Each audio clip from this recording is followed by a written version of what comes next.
رسول کے صحابہ نے لگایا ہے، تو جب تک بھیلواڑہ کے مسلمان زندہ رہیں گے لبیک کا نعرہ دونوں ہاتھوں کو اٹھا کر انشاءاللہ لگاتے رہیں گے، تاکہ دنیا کو پتہ چل جائے بھیلواڑہ کی سرزمین پر محمد کے غلام زندہ ہے۔ دونوں ہاتھوں کو اٹھا کر فضا میں لہرانے بلند آواز سے لبیک لبیک لبیک یا رسول اللہ، لبیک لبیک لبیک یا رسول اللہ، لبیک لبیک لبیک یا رسول اللہ، لبیک لبیک لبیک یا رسول اللہ، لبیک لبیک لبیک یا رسول اللہ، لبیک لبیک یا رسول اللہ، لبیک لبیک لبیک یا رسول اللہ، لبیک لبیک لبیک یا رسول اللہ، لبیک لبیک لبیک یا رسول اللہ، لبیک لبیک لبیک یا رسول اللہ۔ ہماری تاریخ یہ ہے کہ یسوع نے کبھی یورپ کے کلیساؤں میں، کبھی افریقہ کے تپتے ہوئے صحراؤں میں شان آنکھوں میں نہ جچتی تھی، جہاداروں کی کلمہ پڑھتے تھے ہم چھاؤں میں تلواروں کی، ہم جو جیتے تھے تو جنگوں کی مصیبت کے لیے اور مرتے تھے تیرے نام کی عظمت کے لیے، دشت و دشت ہے دریا بھی نہ چھوڑے ہم نے، بحر ظلمات میں دوڑا دیے گھوڑے۔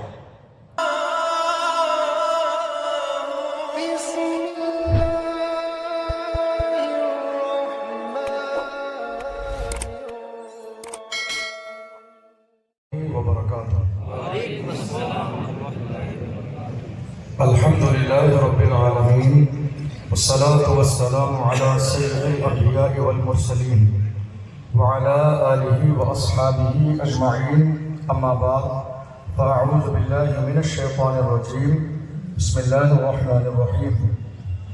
قال اللہ تبارک و تعالی فی القرآن العظیم، لا اکراہ فی الدین، صدق اللہ العظیم۔ آئیے ہمارا نہایت عقیدت اور احترام کے ساتھ اپنے وسائل کائنات کے آقا و مولا اللہ کے محبوب حضرت محمد مصطفیٰ صلی اللہ علیہ وسلم کی بارگاہ مقدسہ میں درود کا نذرانہ پیش کریں اور پڑھیں آواز بلند۔ اللہم صلی علی سیدنا وآلہ وبارک وسلم، صلاۃ و سلام علیک یا رسول اللہ، صلاۃ و سلام علیک یا حبیب اللہ صلی اللہ تعالی علیہ وسلم۔ اللہ کا لاکھ لاکھ شکر اور پروردگار عالم کا احسان عظیم کہ اس نے ہمیں اور آپ سب کو آج کا یہ مبارک دن عطا فرمایا۔ اللہ کی بارگاہ میں دعا ہے پروردگار ہم سب کی نماز عید الفطر کو اپنی بارگاہ میں قبول فرمائے۔ ہم سب نے مل کر رمضان المبارک میں جو روزے رکھے، نماز تراویح پڑھی، اللہ اپنے محبوب کے صدقے میں اس مبارک دن کے صدقے میں ہم سب کی جملہ عبادات کو اپنی بارگاہ میں قبول فرمائے۔ گزشتہ سال عید الفطر کے موقع پر جہاں سے میں نے اپنی بات ختم کی تھی، آج وہیں سے اپنی بات شروع کر رہا ہوں۔ ایک سال پہلے اسی جگہ پر میں عرض کر رہا تھا کہ ہندوستان کی سرزمین پر یہ ظلم اور جبر کا بازار صرف اس بنیاد پر ہے کہ مسلمانوں نے آزادی کے بعد سے لے کر آج تک سیاسی حصے داری کے حوالے سے کبھی سوچا نہیں۔ گزشتہ سال میری بات یہی مکمل ہوئی تھی، ایک سال کے بعد وہیں سے اپنی بات پھر شروع کرتا ہوں۔ آج ملک کے کونے کونے پر ہمارے اور آپ کے سامنے جو ظلم اور جبر کا بازار گرم ہے، آپ کیا سوچ رہے ہیں؟ کیا یہ سب کچھ اچانک سے ہو رہا ہے؟ یہ اتفاقیہ نہیں ہے، یہ پلاننگ کے ساتھ ہوتا ہے، لیکن چونکہ ہم بھولے والے اور سیدھے سادے لوگ ہیں، اسی لیے اس کو نظر انداز کر کے آگے بڑھ جاتے ہیں، اور جب آگے بڑھ جاتے ہیں تو دنیا یہ سوچ لیتی ہے کہ کلمہ پڑھنے والے سو گئے ہیں، اب انہیں جتنا بھی مارا جائے گا آواز نہیں آئے گی، جتنا بھی ستایا جائے گا آواز نہیں آئے گی، ان پر ظلم کے پہاڑ توڑے جائیں گے، لیکن ان کی زبان سے کوئی ایک جملہ نکلے گا نہیں۔ ان کو جتنا دباتے چلے جاؤ گے اتنا ہی یہ دبتے چلے جائیں گے، انہیں جتنا مارتے چلے جاؤ گے اتنا ہی یہ مرتے چلے جائیں گے، انہیں جتنا مٹاتے چلے جاؤ گے اتنا ہی یہ مٹتے چلے جائیں گے۔ ضرورت اس بات کی ہر زمانے میں رہی ہے کہ کلمہ پڑھنے والے جب بھی ان کے سامنے دنیا کی سپر پاور طاقتیں آئیں اور آنے کے بعد میں اسلام کے نام کو مٹانے کی کوشش کریں، پیغمبر اسلام کے نام کو مٹانے کی کوشش کریں، دین پر حملہ کریں، اسلام پر حملہ کریں، تو ہر مومن کی ذمہ داری یہ ہے وہ اب جان کی پرواہ نہ کرے، قانون کی پرواہ نہ کرے، ملک کی پرواہ نہ کرے۔ ہمارے لیے سب سے پہلے اگر کوئی چیز ہے تو وہ اللہ کا بھیجا ہوا دین ہے، سب سے پہلے ہمارے لیے کوئی چیز ہے تو وہ اللہ کا بھیجا ہوا قرآن ہے، سب سے پہلے کلمہ پڑھنے والے کے لیے کوئی چیز ہے تو اس کے لیے اس کے لائے ہوئے نبی کا دین ہے جو ہمارے لیے لازمی عمل ہے۔ آپ یہ مت سوچئے دنیا کے پاس یہ ہے، دنیا کے پاس یہ ہے۔ میں ہمیشہ پوری قوم مسلم کے سامنے ہر زمانے میں جب بھی مجھے آپ سے خطاب کرنے کا موقع ملتا ہے آپ کو ہمیشہ یہ یاد دلاتا ہوں، آپ یہ مت سوچئے حالات ایسے ہیں، حالات ایسے ہیں، میرے ہاتھ خالی ہیں، میرے پاس پاور نہیں، میرے پاس دولت نہیں، میرے پاس چاہو جلال نہیں، میں کیا کروں گا؟ یاد رکھیے کلمہ پڑھنے والے کی ہر زمانے میں کبھی اپنے ہاتھ اور بازو پر طاقت نہ رہی ہے۔ مسلمانوں نے اپنی کشتیاں اگر سمندر میں ڈالی ہیں تو اپنے پاور کی بنیاد پر نہیں، اللہ کی رحمت کی بنیاد پر، خدا کے کرم کی بنیاد پر، اللہ کی عنایات کی بنیاد پر۔ اور ہم نے پوری دنیا سے کہا ہے دشت تو دشت ہے، دریا بھی نہ چھوڑے ہم نے، پہلے سلمان میں دوڑا دیے گھوڑے ہم۔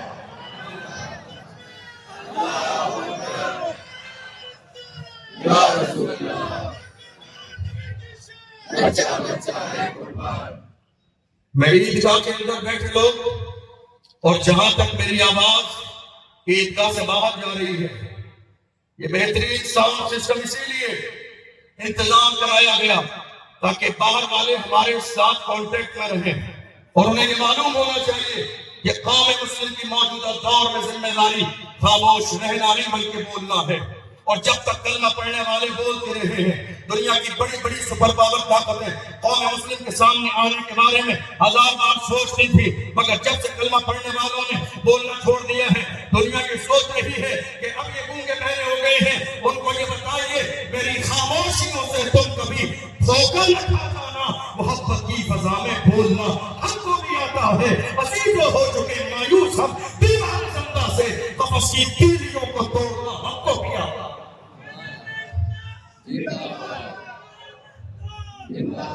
دنیا کو بتائیے آپ زندہ ہیں، دنیا کو بتائیے آپ کا احساس زندہ ہے، دنیا کو یہ بتائیے آپ کا ضمیر زندہ ہے، دنیا کو یہ بتائیے آپ کی فکر زندہ ہے، دنیا کو یہ بتائیے آپ نے جس پیغمبر کا کلمہ پڑھا ہے وہ نبی زندہ ہے۔ بریلی کے تاجدار نے کہا تھا تو زندہ ہے واللہ، تو زندہ ہے واللہ، میری چشم آدم سے چھپ جانے والے۔ جب ہمارا پیغمبر زندہ ہے تو قوم مردہ کیوں ہوگی؟ جب پیغمبر زندہ ہے تو لوگ مردہ کیوں ہوں گے؟ جب پیغمبر زندہ ہے تو ہماری سانسیں رکیں گی کیوں؟ میں تو کہتا ہوں ہمیشہ یہ نعرہ لگایا کریں زندہ رہنا ہے تو پھر موت سے ڈرنا کیسا؟ زندہ رہنا ہے، زندہ رہنا ہے تو پھر موت سے ڈرنا کیسا؟ جنگ نازم ہو تو لشکر نہیں دیکھے جاتے، زندہ رہنا ہے، زندہ رہنا ہے تو پھر موت سے ڈرنا کیسا؟ کی سرزمین پر ایک ناٹک شروع کیا تھا حجاب کے نام پر، مگر آج حال یہ ہے وہ آندھی آج پورے ملک میں ہے۔ بہت سارے لوگ جو جا کے بس اسی پر لگے، نہیں صاحب حجاب نہیں، حجاب نہیں۔ پوچھا گیا دقت کیا ہے آپ کو؟ ہمارے حجاب سے کیا پرابلم ہے آپ کو؟ پریشانی کیوں ہو رہی ہے؟ نہیں صاحب یہ دھارمک چیز ہے۔ دھارمک چیزیں اس لیے نہیں، اختلاف ہو جائے گا اسکول میں کالج میں۔ ہماری دھارمک چیز آپ کو نظر آئی؟ مجھے بتائیے صبح میں اسکول میں جب پڑھائی شروع ہوتی ہے پرارتھنا کون سی کرائی جا رہی ہے؟ ملک کے قانون کے مطابق یا دھرم کے مطابق؟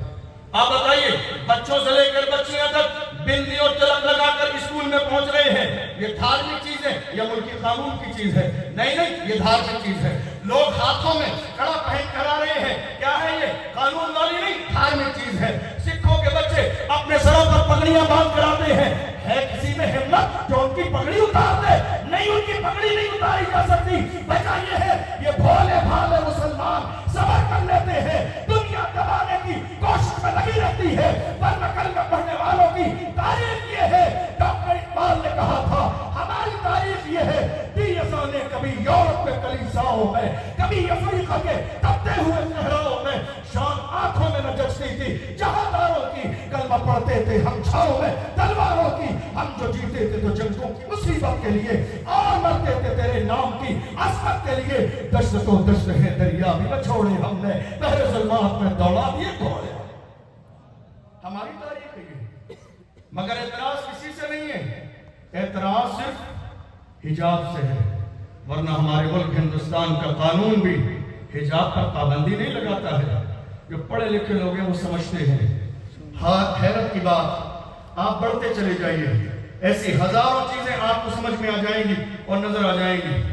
آپ کو معلوم ہے ابھی چند دن پہلے کی بات ہے، ایک صاحب وقت میں گنجائش اگر ہوتی تو ان کا ڈیٹا بھی آپ کے سامنے پیش کیا جاتا ہے۔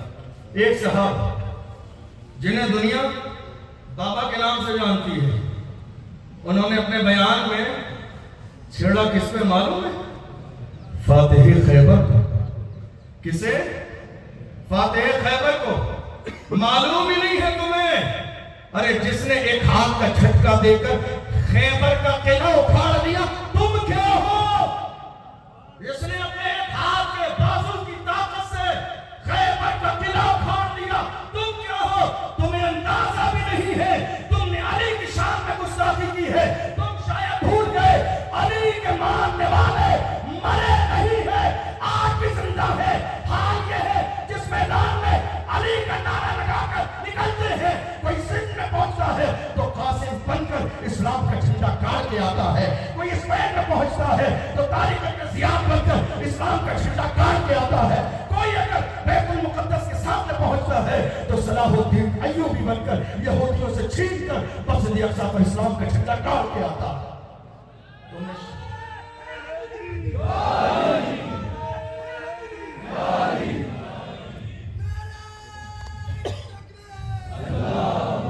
آج حال یہ ہے، علی کے اولاد، علی کے شہزادے، علی کے ماننے والے، مجھے یاد آتا ہے جتنا ہلکا مولا علی کو لیا گیا اتنے ہلکے نہیں ہیں علی۔ جا کے پوچھ لو خیبر سے، جا کے پوچھو خیبر سے، خیبر کے در و دیوار آج بھی گواہی دیں گے علی کس کا نام ہے۔ علی کے شہزادے کا کارنامہ بتاؤں آپ کو، بغداد کی سرزمین ہے، حضرت امام موسیٰ کاظم رضی اللہ تعالیٰ عنہ خلیفہ وقت نے دشمنی کی بنیاد پر انہیں دربار میں بلایا۔ دربار میں بلانے کے بعد وزراء بیٹھے ہیں، خلیفہ بیٹھے ہیں، دربار سجا ہے، بھیڑ بہت زیادہ ہے، بلا لیا۔ جانتے ہو خلیفہ کے دل میں یہ تھا کہ میں اہل بیت سے تعلق رکھنے والے اس شخص کو مجمع کے سامنے ذلیل و رسوا کر دوں گا تاکہ دنیا کی نظر میں ان کی اہمیت نہ رہے۔ حضرت امام موسیٰ کاظم عالیشان جوتے پہن کر گئے تھے تو اس نے اعتراض کیا اور اس نے کہا اہل بیت میں سے تعلق ہے ان کا، مگر زادگی نام کی کوئی چیز نہیں ہے۔ ان کے پیروں میں جوتے دیکھو کتنے عالیشان جوتے پہن کر آئے ہیں۔ میں کہتا ہوں مسلمانوں یاد رکھو تمہارے تیور کیسے تھے۔ امام موسیٰ کاظم نے بھرے دربار میں جان کی پرواہ نہیں کی، للکار کے کہا تھا ہم رسول اللہ کے غلام عالیشان جوتے اس لیے پہنتے ہیں تاکہ تم جیسوں کی نظر ہمارے جوتوں میں رہے، ہماری پیشانی تک نہ پہنچے۔ تم جیسوں کی نظر ہمارے جوتوں پہ رہے، تم اس قابل نہیں ہو کہ تمہاری نظر ہماری پیشانی دیکھے۔ اللہ اکبر، یہ علی کے شہزادوں کا کارنامہ ہے، یہ علی کی اولاد ہے، یہ علی کے ماننے والے ہیں جو ہزاروں لاکھوں کے میدان میں بھی ہوتے ہیں، ڈرتے نہیں ہیں، دبتے نہیں ہیں، جھکتے نہیں ہیں، پوری دنیا کے سامنے کہتے ہیں۔ یاد رکھنا ہم نے اپنی جانوں کے نذرانے تو پیش کیے ہیں لیکن ہم کبھی چھپے نہیں ہیں۔ آپ نے 2023 میں دیکھا ہوگا ایک لوگوں میں سوچ یہ آئی جب سے لبیک یا رسول اللہ کا نعرہ لگا۔ کیا لگا؟ لبیک یا رسول اللہ کا نعرہ۔ لبیک یا رسول اللہ کے نعرے کا مطلب ہے یا رسول اللہ ہم حاضر ہیں۔ کیا مطلب؟ ہم حاضر ہیں۔ اب ذرا غور کیجئے، جب میرے نبی ابو بکر صدیق کو بلاتے ہوں گے تو ابو بکر صدیق نے کیا کہا؟ لبیک یا رسول اللہ، میرے آقا میں حاضر ہوں۔ عمر کو بلایا، لبیک یا رسول اللہ، تمام صحابہ لبیک کا نعرہ لگا رہے۔ بہت سارے لوگوں نے یہ رائے دی 2023 میں، نہیں صاحب یہ سیاسی نعرہ ہے، یہ کہیں اور کا نعرہ ہے، یہ کسی اور کا نعرہ ہے۔ میں نے کہا تمہارا ایمان پلپلا ہو سکتا ہے، تمہارا ایمان اور یقین کمزور ہو سکتا ہے، ظالموں یہ سیاسی نعرہ نہیں ہے، یہ بلال حبشی کا نعرہ ہے، یہ ابو بکر صدیق کا نعرہ ہے، یہ فاروق اعظم کا نعرہ ہے، عثمان غنی کا نعرہ ہے، یہ مولا علی کا نعرہ ہے، یہ حضرت طلحہ کا نعرہ ہے۔ اور جب یہ نعرہ رسول کے صحابہ نے لگایا ہے تو جب تک بھیلواڑہ کے مسلمان زندہ رہیں گے لبیک کا نعرہ دونوں ہاتھوں کو اٹھا کر انشاءاللہ لگاتے رہیں گے تاکہ دنیا کو پتہ چل جائے بھیلواڑہ کی سرزمین پر محمد کے غلام زندہ ہے۔ دونوں ہاتھوں کو اٹھا کر فضا میں لہراتے بلند آواز سے لبیک لبیک لبیک یا رسول اللہ، لبیک لبیک لبیک یا رسول اللہ، لبیک لبیک لبیک یا رسول اللہ، لبیک لبیک لبیک یا رسول اللہ، لبیک لبیک لبیک یا رسول اللہ، لبیک لبیک یا رسول اللہ، لبیک لبیک یا رسول اللہ، لبیک لبیک یا رسول اللہ، لبیک لبیک یا رسول اللہ، لبیک لبیک یا رسول اللہ، لبیک۔ مولا کائنات کی شان میں گستاخی ہوئی، مولا کائنات کی شان میں۔ میرے جملے پر غور کیجیے گا، دوہری پالیسی کیسی ہے۔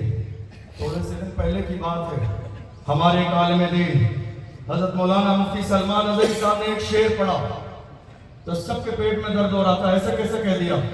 کسی کے لیے نہیں کہا، کسی کا نام نہیں لیا، کسی پہ انگلی اٹھائی، شعر ہے شعر، اور شعروں کا کام ہے شعر پڑھنا، گیدڑ شعر نہیں کہہ سکتے، یہ شعروں کا کام ہے، شعروں کا کام ہے شعر کہنا۔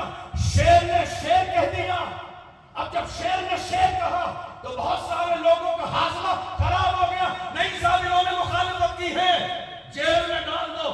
میں کہتا ہوں یاد رکھو جیلوں کی کوئی حیثیت نہیں ہے کہ عاشق رسول کے حوصلے پست کر جائے۔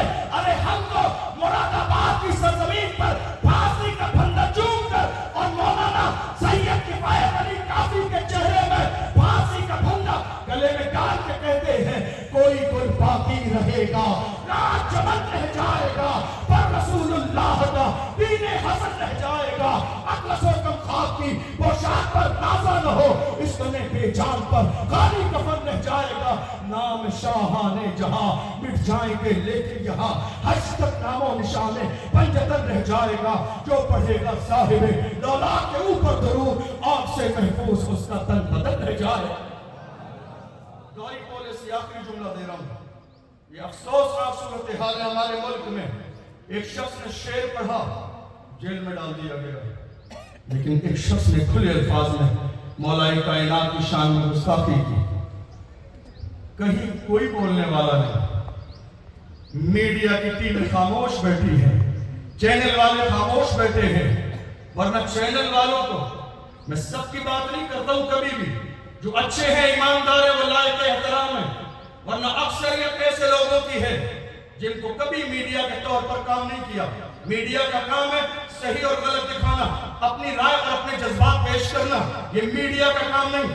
ورنہ آپ دیکھ لیجئے ہر دن کا حال یہ ہے، چینل اٹھا کے دیکھ لیجئے بات ہماری ہی چل رہی ہوگی، کبھی نکاح کا مسئلہ، کبھی طلاق کا مسئلہ، کبھی خلا کا مسئلہ، کبھی حلالے کا مسئلہ، کبھی مسجد کا مسئلہ، کبھی مدرسے کا مسئلہ، کبھی قبرستان کا مسئلہ، ہر جگہ ہماری بات، مگر ہم پریشان نہیں ہیں۔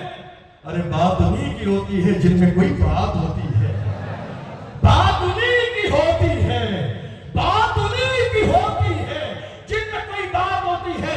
میرا ذکر اگر دنیا میں ہے پریشانی کی بات نہیں ہے، ہمارا حال یہ ہے باطل سے دبنے والے اے آسمان نہیں ہم 100 بار کر چکا ہے تو انتہا ہمارا مغرب کی وادیوں سے گونجی اثر ہماری رکتا نہ تھا کسی سے سیلے روا ہمارا اے آبرود گنگا وہ دن ہے یاد تجھ کو اترا تیرے کنارے جب کارواں ہمارا مغرب کی وادیوں سے گونجی اثر ہماری رکتا نہ تھا کسی سے سیلے روا ہمارا۔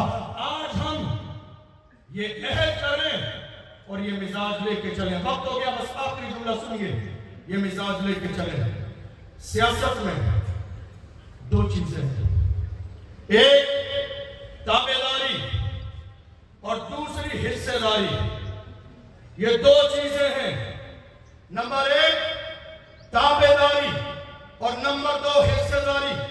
آزادی کے بعد سے لے کر آج تک ہمارے لوگوں نے لوگوں کو خوش کرنے کے لیے اور ایک جملہ سننے کے لیے کہ مسلمان بہت وفادار ہیں، آج تک تابعداری کی، حصے داری کے بارے میں سوچا بھی نہیں اور بات بھی نہیں کی۔ آپ جانتے ہیں یہ اسی کا نقصان ہے کہ مسجدیں توڑی جا رہی ہیں، مگر کوئی ہمارے لیے کچھ کہنے والا نہیں ہے، کوئی بولنے والا نہیں ہے۔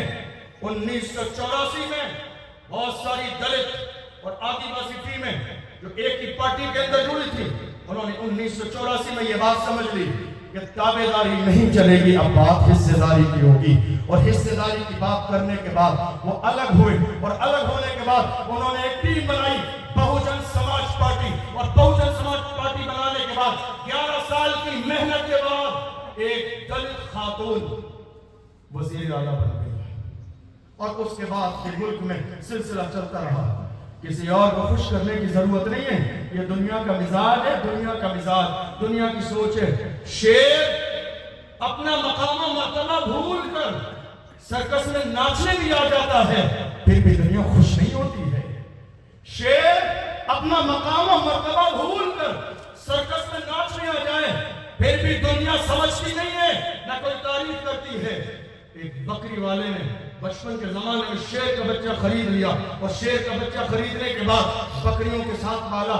جوانی میں اس کا حال یہ ہوا کہ بکریوں سے مار کھا لیتا تھا، بکریاں اسے چرنے نہ دیتی تھی۔ جب ایک دن جنگل میں گیا، اس نے دیکھا ایک بوڑھا شیر ملا، بوڑھے شیر نے کہا تو شیر ہے، بکریوں سے تیرا رشتہ کیسا ہے؟ اس نے کہا نہیں میں شیر نہیں ہوں، بکری ہوں، شیر نہیں ہوں، میں بکری ہوں۔ وہ بات سمجھ گیا، پرورش جیسوں کے ساتھ ہوتی ہے، اٹھنا بیٹھنا جیسے بزدلوں کے ساتھ ہوتا ہے، قوم ویسی ہی بزدل بنتی ہے۔ اس بوڑھے شیر نے وہ جوان شیر سے کہا چل دریا کے قریب مجھے صاف پانی پی لے۔ دریا کے قریب لے گیا، پانی کے سامنے کھڑا کیا۔ جب اس شیر نے پانی میں اپنا چہرہ دیکھا، اس کا چہرہ میرا چہرہ سیم ہے، اس کے پنجے میرے پنجے سیم ہیں۔ جب بات سمجھ میں آ گئی تو ناخن بھی حرکت کرنے لگے، پنجے بھی حرکت کرنے لگے، دہاڑنے کی کوشش کی تو دھاڑ بھی آنے لگی۔ اس نے کہا تیری اصل حالت یہ ہے، تو بکریوں کے ساتھ رہا، بزدل بن کے بزدل بن گیا۔ میں کہتا ہوں مسلمانوں، اللہ نے تمہیں بزدل نہیں شیر بنایا ہے، شیر